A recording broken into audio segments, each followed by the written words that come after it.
Xin chào các khán thính giả của HT6 Podcast. Chúng ta đang đến với tập 8 trong series Lương Xuân Trường The Story, series đầu tiên trong dự án podcast của mình. Đối với những ai mới lần đầu biết đến kênh này, mọi người có thể ghé vào kênh để nghe lại các tập trước đó. Xuyên suốt từ đầu series đến giờ, mình đã kể cho mọi người nghe khá nhiều câu chuyện thú vị về sự nghiệp bóng đá của mình. Từ những ngày còn là cậu nhóc theo bố ra sân, tham gia giải trường, đến thời điểm vào Học viện Hoàng Anh Gia Lai Arsenal JMG và sau này là những hành trình trên con đường bóng đá chuyên nghiệp. Hy vọng qua những câu chuyện đó mọi người sẽ có nhiều góc nhìn hơn về cái nghề được gọi vui là quần đùi áo số này. Và mọi người đừng quên, các tập trong series này sẽ được đăng tải vào 9 giờ tối thứ Tư hàng tuần dưới dạng video trên nền tảng YouTube và audio trên các nền tảng Spotify, Apple Podcast và Google Podcast. Ở tập trước, chúng ta đã cùng tua ngược thời gian về với năm 2018 lịch sử, với vòng chung kết U23 châu Á đáng nhớ. Thật sự, mình rất vui vì sự đón nhận của mọi người với tập vừa rồi. Như mình đã nói, hành trình giành ngôi Á quân của vòng chung kết U23 châu Á, mình cùng các anh em đã chia sẻ rất nhiều trước người hâm mộ và giới truyền thông. Để mà nói về những chi tiết mới lạ có thể mọi người chưa biết thì tập 7 không có nhiều giống các tập trước đây. Báo chí cũng ít lấy những thông tin trong tập podcast đó để viết cũng như chia sẻ trên mạng xã hội hơn. Tuy nhiên, khi đọc từng comment trong sản phẩm podcast cũng như các bài chia sẻ, mình mới nhận ra mọi người đã chờ đợi tập này từ rất lâu rồi. Đơn giản đó là sự chờ đợi để được quay trở lại với những khoảnh khắc hiếm hoi trong cuộc đời. Không quá khi nói, thành tích vào đến chung kết của U23 châu Á năm đó đã giúp bóng đá Việt Nam có thêm nhiều người hâm mộ. Thậm chí có rất nhiều bạn trước đó không bao giờ xem bóng đá nhưng lại quan tâm và theo sát từng bước đi của các thành viên trong đội tuyển U23 Việt Nam. Điều đó khiến mình và các cầu thủ cảm thấy rất vui. Dù chỉ là một cầu thủ nhưng bản thân mình luôn hướng tới sự phát triển của nền bóng đá Việt Nam. Và ở thời điểm đó, đúng là bóng đá Việt Nam đã có những bước tiến lớn, không chỉ đơn thuần là về câu chuyện chuyên môn nữa. Sau những trận tứ kết, bán kết và chung kết, mình có thể cảm nhận được phần nào đó sự ủng hộ của người dân Việt Nam. Mọi người đổ ra đường ăn mừng, những con người không hề quen biết nhau có thể ôm nhau hò reo trong sự sung sướng. Lúc đó, mọi thứ thật tuyệt vời. Tuy nhiên, đó mới chỉ là cảm nhận qua màn hình điện thoại. Đến khi trực tiếp về nước để hòa vào dòng người đó, mình đã bị choáng ngợp. Vào ngày 28 tháng 1 năm 2018, một ngày sau trận chung kết, toàn đội trở về Việt Nam. Đó là chuyên cơ của một hãng hàng không của Việt Nam tài trợ. Trên chuyến bay đó, phi hành đoàn đã chuẩn bị những tiết mục bất ngờ để chào đón toàn đội U23 Việt Nam. Đến 1 giờ chiều, chuyên cơ đáp xuống sân bay Nội Bài. Sân bay Nội Bài đã chào đón cả đội bằng việc phun vòi rồng. Đó là những điều đặc biệt mà lần đầu tiên mình được trải nghiệm trên một chuyến bay. Nhưng bất ngờ hơn là khi toàn đội đặt chân vào trong sân bay, các bác lãnh đạo cấp cao cũng có mặt để chào đón sự trở về này. Phóng viên báo đài, giới truyền thông và người hâm mộ khiến cửa ra của nhà ga quốc tế lúc ấy tắc nghẽn. Phải rất khó khăn toàn đội mới có thể di chuyển ra chiếc xe buýt 2 tầng đang chờ sẵn. Và có lẽ khoảnh khắc mà mình cảm thấy ấn tượng nhất trong hành trình trở về này, đó chính là khi mình bước chân lên tầng 2 của chiếc xe buýt đó. Là người đầu tiên bước lên xe và không bị bất kỳ ai chắn mất tầm nhìn, mình đã thực sự vỡ òa khi nhìn thấy phía trước mặt là cả một biển người. Điều mà mình không hề tưởng tượng ra trước đó. Và sự khó khăn của việc di chuyển từ nhà ga lên xe chưa là gì so với quãng thời gian di chuyển ì ạch của chiếc xe buýt 2 tầng. Khoảng 1 giờ 50 xe bắt đầu lăn bánh. Mình nhớ lúc đó đã cùng các thành viên trong đội đứng lên để vẫy tay với khán giả, những người đã có mặt từ rất sớm chỉ để chờ đợi khoảnh khắc này. Do quá đông người hâm mộ nên dù có xe dẫn đoàn, xe buýt chở cả đội chỉ có thể đi được khoảng 500 mét sau hơn 30 phút. Hôm đó thời tiết Hà Nội rất lạnh nhưng điều đó không ngăn cản được tình cảm của mọi người dành cho U23 Việt Nam. Dòng người trong sắc màu đỏ rực ngày một đông hơn. Quãng đường từ sân bay Nội Bài về cầu Nhật Tân dài khoảng 22 cây số. Bình thường chỉ mất khoảng 30 phút để di chuyển qua con đường này, nhưng ngày hôm đó bọn mình đã mất hơn 3 tiếng đồng hồ mà xe vẫn chưa đi qua nổi cây cầu. Cuối cùng, lễ diễu hành đó cũng về tới đích vào lúc 6 giờ chiều. Tại quảng trường Ba Đình, muộn hơn 4 giờ đồng hồ so với dự kiến. Đây có lẽ là chuyến diễu hành kỷ lục, kéo dài 5 giờ đồng hồ trên quãng đường chưa tới 30 cây. Toàn đội dâng hương báo công tại Lăng Chủ tịch Hồ Chí Minh, làm lễ vinh danh tại Văn phòng Quốc hội. Sau đó, đến 8 giờ có mặt ở sân vận động quốc gia Mỹ Đình để tham dự gala mừng công. Thực ra những chi tiết này mình đều phải nhờ cậu em hỗ trợ mình làm podcast lục lại trên mạng. Chứ với cá nhân mình thật khó để nhớ hết những chi tiết ấy vì có quá nhiều sự kiện đã diễn ra trong chỉ một ngày. Lúc đó mình chỉ nhớ là mình vẫy tay chào và cảm ơn người hâm mộ. Thỉnh thoảng cũng có người ném áo hay những món quà lên xe để các cầu thủ ký tặng. Từ trưa tới tối mình và các anh em gần như không được ăn một bữa nào đúng nghĩa mà chỉ ăn nhẹ ở trên xe. Tuy nhiên là mình không hề cảm thấy đói và mệt mỏi vì bọn mình cũng rất là háo hức được gặp gỡ mọi người. Đời người mấy khi được trải qua những cảm xúc tuyệt vời cùng niềm vinh dự như vậy đâu. Nếu được, mình mong muốn có thể một lần nữa trải qua cảm giác đó. Hành trình của chiếc xe buýt 2 tầng chở đội tuyển kéo dài trong khoảng 6 tiếng đồng hồ. Nhưng đó chưa là gì so với công sức của người hâm mộ và cả những người khác nữa. Sóng truyền hình VTV chia ra nhiều ekip truyền hình trực tiếp cho người hâm mộ xem từ lúc 10 giờ sáng. Anh biên tập viên Quốc Khánh cùng các khách mời ngồi suốt gần 8 tiếng đồng hồ để nói chuyện trên sóng, đem lại những hình ảnh của U23 Việt Nam đến với khán giả cả nước. Thật sự mình rất khâm phục, không biết vì sao các anh có thể nói liên tục suốt khoảng thời gian dài đến như vậy. Rồi các anh nhà báo phóng viên cũng theo sát, cập nhật hành trình ở các điểm cầu. Nhiều người hâm mộ cũng thức dậy từ sáng sớm, chọn vị trí đẹp trên đoạn đường diễu hành của đội. Trong đêm gala ở sân vận động Mỹ Đình cũng vậy, cổ động viên phủ kín khán đài và luôn tạo ra một bầu không khí sôi động. Đến mức khi mình được anh chị MC đọc tên mình còn không nghe rõ, dù đã chơi rất nhiều trận trên sân Mỹ Đình, nhưng chưa khi nào mình cảm thấy nổi da gà đến mức như vậy. Mình không biết phải nói gì nữa, nhưng ngày 28 tháng 1 năm 2018, thật sự đó là một trong những ngày đáng nhớ nhất cuộc đời mình. Niềm vui, niềm hạnh phúc và tự hào, tất cả mọi thứ cứ thế đan xen vào nhau. Sau ngày hôm đó, các cầu thủ của U23 Việt Nam được fan chạy xô. Mỗi nhóm đã nhận trả lời phỏng vấn của một cơ quan báo đài khác nhau. Quãng thời gian ấy, U23 Việt Nam trở thành cụm từ hot trên giải đất hình chữ S. Nhiều người còn nói chính U23 Việt Nam đã thổi bùng ngọn lửa yêu nước trong từng người, kéo những người cùng dòng máu đỏ da vàng xích lại gần nhau.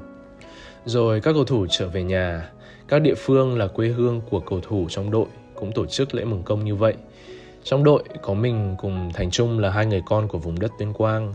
Người dân Tuyên Quang cũng ra đường và chờ sẵn từ cách trung tâm thành phố tận 18 cây số để vẫy chào chiếc xe chở hai anh em. Thậm chí nhiều người hâm mộ còn đến tận nhà để gửi lời hỏi thăm, chúc mừng đến gia đình các cầu thủ. Đúng vậy, sau khi trở về từ U23 châu Á, mình và các đồng đội nhận được sự chú ý lớn hơn bao giờ hết. Những lời mời tham gia sự kiện, phỏng vấn, talk show, lời mời hợp tác quảng cáo từ các nhãn hàng cứ thế ngày càng nhiều. Mình thực sự giống như một người của công chúng đúng nghĩa vậy. Không thể phủ nhận, thành công cùng U23 Việt Nam đã cho mình rất nhiều thứ, từ thu nhập cho đến danh tiếng. Mình được nhiều người biết đến hơn, có nhiều mối quan hệ hơn và đặc biệt hơn là nơi nào mình đến cũng đều được hưởng những đặc quyền nhất định. Mình còn được hợp tác, tham gia các sự kiện hoặc làm đại sứ cho một số nhãn hàng lớn. Mình đã học hỏi được rất nhiều điều từ họ. Mình nhận ra là ngoài công việc chính là bóng đá ra, mình cũng nên có những kỹ năng khác cho các công việc liên quan như thương thảo, đàm phán hợp đồng, hay dành thời gian để lên kế hoạch chi tiết cho các đầu việc cần phải giải quyết bên cạnh bóng đá. Cũng may là ở thời điểm đó, mình thuộc sự quản lý của một công ty tại Hàn. Các anh chị trong công ty cũng đều là những người làm việc rất chuyên nghiệp và luôn đề cao việc tạo dựng hình ảnh và thương hiệu của mình một cách chuyên nghiệp nhất có thể. Cá nhân mình thấy những kỹ năng đó là cần thiết và một cầu thủ cũng nên tự trang bị vì sẽ có lúc cần đến. Bên cạnh những mặt tích cực sau sự thành công cùng U23 Việt Nam, mình cũng đã được trải nghiệm những điều không mấy tích cực trong suốt khoảng thời gian đó. Ban đầu mình cảm thấy vui và tự hào, tuy nhiên dần dần những thứ này đã bắt đầu khiến mình cảm thấy sợ. Điều đầu tiên khiến mình cảm nhận rõ cái giá của việc được mọi người chú ý đến nhiều quá nó lớn như thế nào. Đó chính là bởi thời điểm đó mình gần như đã không có nhà để về. Nhà là nơi trở về để tìm kiếm sự bình yên, nhưng việc mọi người đến nhà đông như vậy khiến mình cảm thấy sự bình yên đó tan biến mất. Mình rất hiểu tình cảm của mọi người, tất nhiên là mọi người cũng vì yêu mến mình nên mới làm vậy. Và mình cũng chỉ muốn nói ra cảm giác và suy nghĩ của mình lúc đó. Mình thực sự rất ngại khi có người lạ đến nhà. Nói là người lạ thì cũng hơi quá, nhưng mình chỉ muốn nhà là nơi để mình thực sự được thoải mái với những người thân của mình. Những người bạn mà mình mời đến nhà chơi cũng đều là những người mà mình chơi rất thân. Chắc chắn là mình sẽ luôn có thể cởi mở hơn nếu đó là một cuộc gặp gỡ, giao lưu với người hâm mộ ở một không gian nào đó bên ngoài. Còn đây là nhà riêng, nơi đó không chỉ có mình mà còn những người thân trong gia đình nữa. Điều mình sợ nhất đã xảy ra, sự tự do đã không còn ngay trong chính căn nhà của mình. Về đến nhà vào khoảng thời gian gần Tết, anh em họ hàng cũng qua thăm hỏi. Nhiều khi mình đang ngồi ăn cùng những người thân thì ở ngoài cổng, rất nhiều người đứng chờ để chụp ảnh và xin chữ ký. Và thực sự đã có lúc mình lỡ không tiết chế được cảm xúc mà bày tỏ sự khó chịu của mình. Lần sau đó, khi mình trở về quê thì mình đã không về nhà mà sang nhà chị để ở. Có thể gọi là trốn chạy cũng được. Nghĩ lại mình thấy hồi đó mỗi khi về nhà mình thực sự bị ảnh hưởng về mặt tâm lý. Mình thậm chí còn chẳng cảm thấy vui vẻ khi ngồi ăn uống cùng bố mẹ hay bất kỳ ai trong gia đình.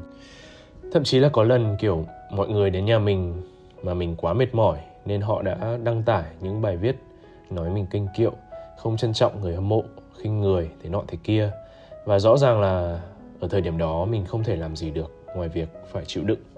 Đó là lần đầu tiên mình cảm thấy stress vì nhận được quá nhiều sự chú ý từ mọi người xung quanh. Quãng thời gian ấy kéo dài khá lâu về sau này, chắc phải kéo dài cả năm 2018 mất. Gần đây mình có đọc được một bài dịch khá hay của trang Love Food.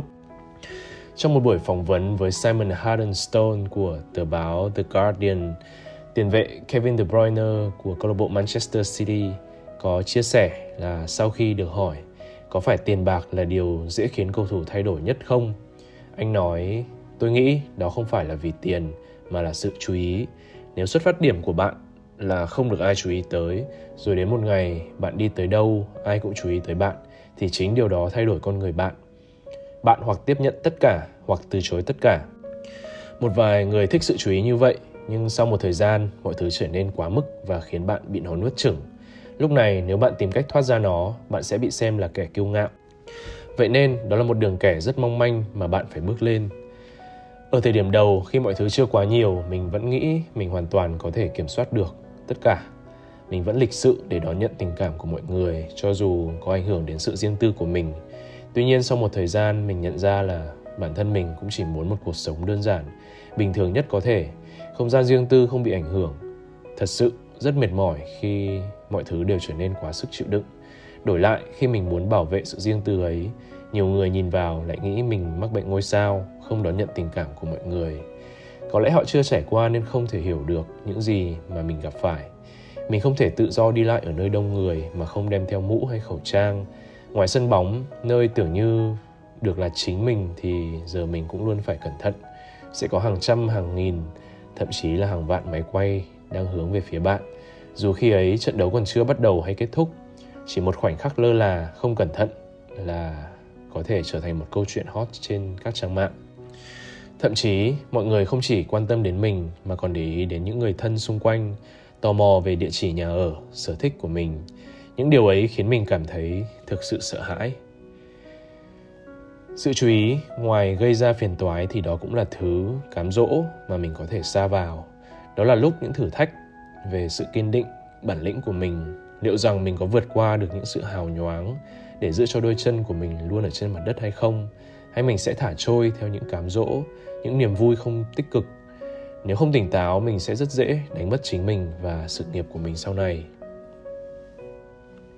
Ngoài ra, còn có thêm vấn đề khác mà cầu thủ khi được chú ý có thể gặp phải. Đó là sự yêu ghét trên mạng xã hội.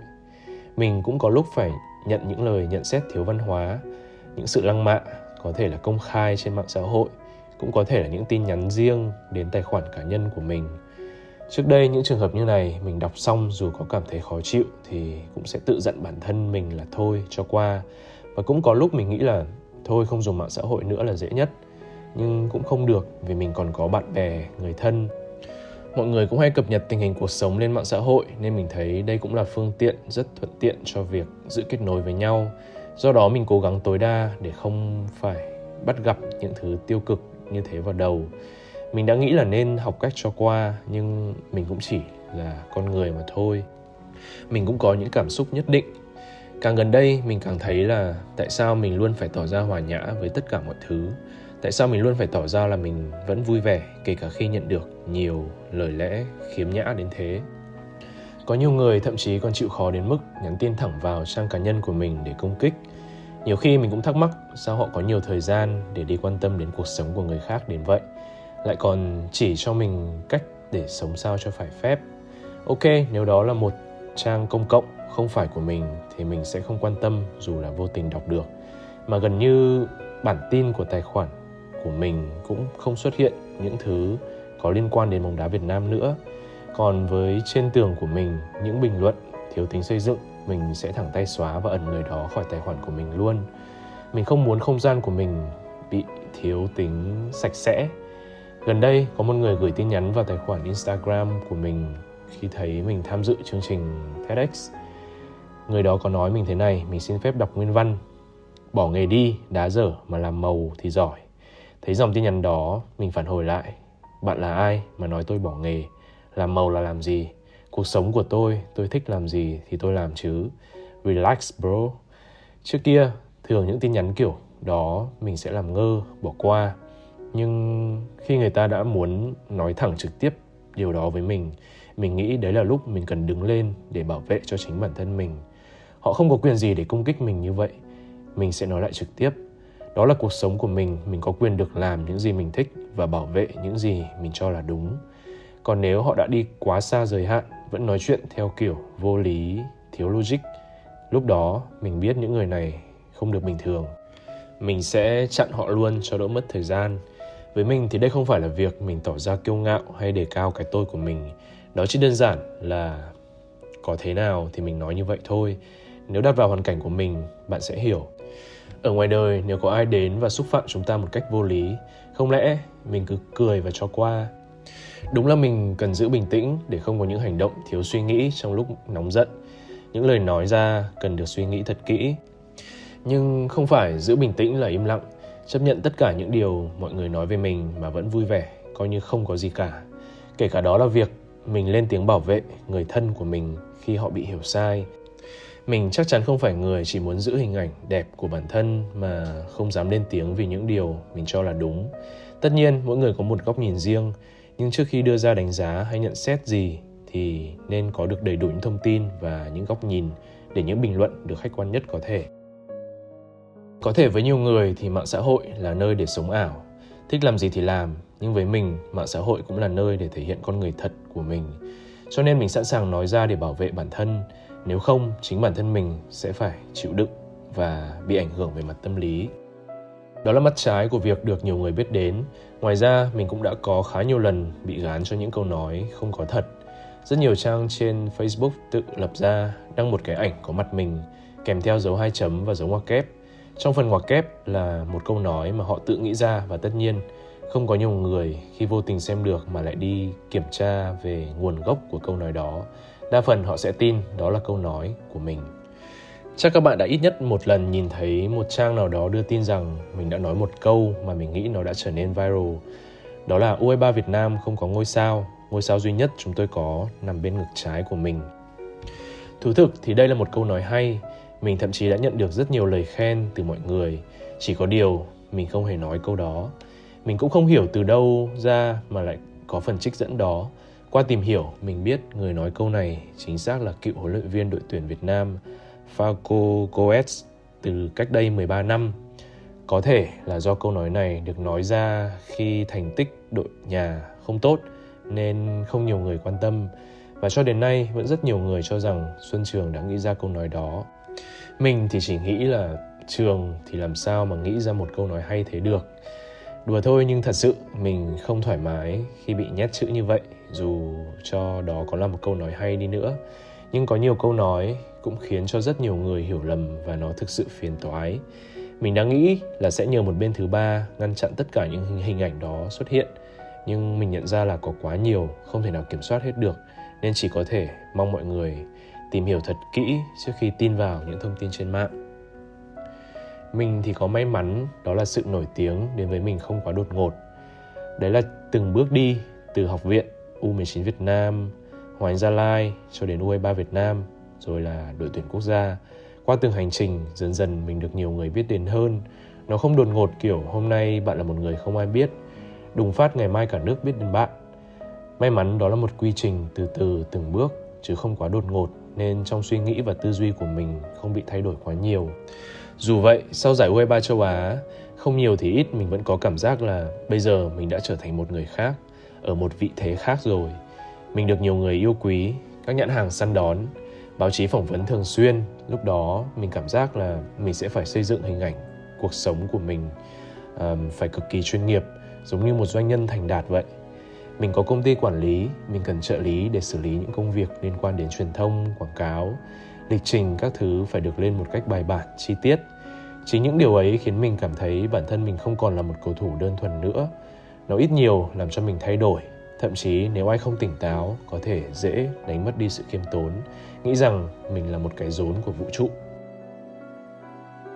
Mình có đi đến nhiều nhà hàng hoặc kể cả đi máy bay đều được hưởng những sự ưu tiên. Nhưng nói thật là mình cảm thấy rất ngại nếu nhận được những đặc quyền này, trong khi ở xung quanh mình những vị khách khác lại không có được. Đến nhà hàng mình hay được quản lý ngỏ ý muốn mời bữa ăn hoặc chỉ phải thanh toán với mức giá ưu đãi. Nhưng mình thường từ chối vì mình chỉ muốn được đối xử như những người bình thường. Nhưng cũng có lúc mọi người nhiệt tình quá nên mình có thể nhận một chút để đón nhận tình cảm của họ. Cũng không đến mức là mình không đón nhận bất cứ điều gì cả. Mình nghĩ là mình chỉ đơn giản là trở về từ một giải đấu thành công. Đâu có nghĩa là mình xứng đáng được đón nhận tất cả những điều đó. Dù cho mọi người có nói điều đó là bình thường, thì chính mình lại cảm thấy nó không đến mức như thế. Chính những điều ấy có thể khiến cho bọn mình cảm thấy mình khác người, mình ở một vị thế khác. Thật sự mình rất sợ điều đó. Mình sợ bản thân trở thành một con người như thế. Và cũng rất sợ những đánh giá của mọi người. Sợ nhất là bị gắn mắc bệnh ngôi sao, không khiêm tốn. Đó không phải là con người mình muốn hướng tới. Và cũng có một khoảng thời gian mà mình bị mất cân bằng trong việc giữ được giá trị cốt lõi của bản thân. Khi có quá nhiều thứ diễn ra như vậy, chắc chắn mình không thể duy trì được sự bình thường nữa rồi. Nhưng may là đến cuối cùng mình cũng nhận ra đâu là phiên bản mà mình muốn hướng tới. Và cho đến bây giờ, mình vẫn cố gắng để hoàn thiện phiên bản ấy từng ngày. Nói đến đây, có thể mình sẽ đụng chạm tới một ai đó. Có thể mọi người cũng đã tìm đến nhà riêng của mình chẳng hạn. Nhưng mình nghĩ ai cũng có một tuổi trẻ, ai cũng có sự bồng bột mà phải khi trưởng thành hơn mình mới nhận ra được. Nếu như mình không trải qua tất cả những gì đã diễn ra trong đời mình thì ngày hôm nay mình cũng sẽ chẳng thể rút ra được bài học gì để kể cho mọi người cả. Bóng đá là môn thể thao mà nếu không có người hâm mộ, nó sẽ trở nên vô nghĩa. Việc xây dựng mối quan hệ giữa người hâm mộ với đội bóng và các cầu thủ một cách văn minh là điều cực kỳ quan trọng. Để mỗi trận đấu diễn ra đều sẽ có đông người xem, để giá trị của một cầu thủ được người hâm mộ trân trọng hơn. Không quá khi nói, chiến tích Thường Châu Tuyết Trắng và những thành công ở các giải đấu sau đã đem đến cho mình cùng các anh em rất nhiều thứ. Danh hiệu, danh vọng, tiền tài, tình cảm từ người hâm mộ. Dẫu có thế nào thì giờ nhìn lại mình vẫn cảm thấy hạnh phúc với những gì đã diễn ra. Và chắc chắn rồi, Thường Châu Tuyết Trắng vẫn sẽ là quãng thời gian đáng nhớ nhất trong sự nghiệp của mình. Không chỉ là một tháng thi đấu tại Trung Quốc với những câu chuyện chuyên môn, mà còn là những gì đã diễn ra và kéo dài xuyên suốt năm 2018 cũng sẽ khiến mình nhớ mãi. Khác với các tập trước, tập này thời lượng có thể ngắn hơn bởi tập 8 của series Lương Xuân Trường The Story không gắn liền với nhiều sự kiện. Thay vào đó là những chia sẻ từ suy nghĩ của cá nhân xoay quanh thành tích vào đến chung kết của U23 châu Á năm 2018. Hy vọng qua những lời tâm sự này, mọi người sẽ hiểu hơn về những gì mà mình và các anh em cầu thủ của U23 Việt Nam đã trải qua sau giải đấu đó. Bây giờ thì mình xin phép kết thúc tập podcast ngày hôm nay tại đây. Nếu thấy hay và bổ ích, mọi người vui lòng nhấn like và chia sẻ video này để nhiều người biết đến kênh hơn. Đừng quên đăng ký kênh và bật thông báo để đón xem những tập tiếp theo của mình. Xin chào và hẹn gặp lại.